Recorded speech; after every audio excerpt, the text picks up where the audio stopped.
আসসালামু আলাইকুম এভরিওয়ান, কেমন আছেন সবাই? আশা করি সবাই অনেক ভালো আছেন। আজকের ভিডিওতে আমি বাচ্চাদের একটা খিচুড়ি রেসিপি শেয়ার করব। বাচ্চাদের যখন 6 মাস পূর্ণ হয় তারপরে কিন্তু আমাদেরকে সলিড খাবার শুরু করতে হয়। আপনারা চাইলে 7 মাস অথবা 8 মাস থেকে খিচুড়িটা ট্রাই করতে পারেন। খিচুড়িটা কিন্তু বাচ্চাদের জন্য অনেক উপকারী। সুজির পরিবর্তে যদি আপনারা খিচুড়ি খাওয়ান তাহলে কিন্তু বাচ্চারা অনেক বেশি মোটা তাজা হবে। তো খিচুড়িটা তৈরি করার জন্য প্রথমে আমি কড়াইয়ের মধ্যে হালকা তেল, আপনারা চাইলে ঘি অথবা বাটার দিতে পারেন। আমি তেল দিয়েছি, রান্নার তেল, তার মধ্যে পেঁয়াজ দিয়েছি অল্প, আপনারা চাইলে হালকা একটু রসুনের কোয়াও দিতে পারেন। তারপরে আমি একটু হলুদ আর একটু জিরার গুঁড়া, একটু মশলার গুঁড়া দিয়ে দিচ্ছি আর একটু সামান্য লবণ। আপনারা চাইলে লবণটা নাও দিতে পারেন, কারণ লবণটা কিন্তু বাচ্চাদের কিডনির জন্য ক্ষতিকারক।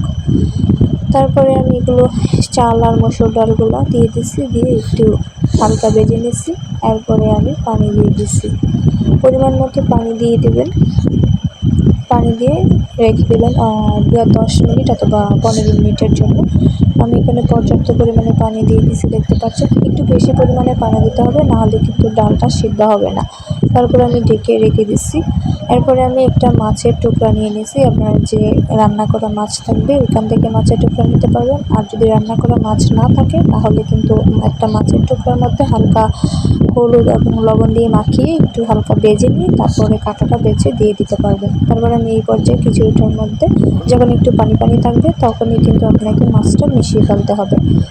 আমি মাছটা মিশিয়ে দিচ্ছি। এরপরে কিন্তু আমার খিচুড়িটা তৈরি হয়ে গেছে, দেখতে পাচ্ছেন। এটা কিন্তু বাচ্চাদের জন্য খুবই উপকার।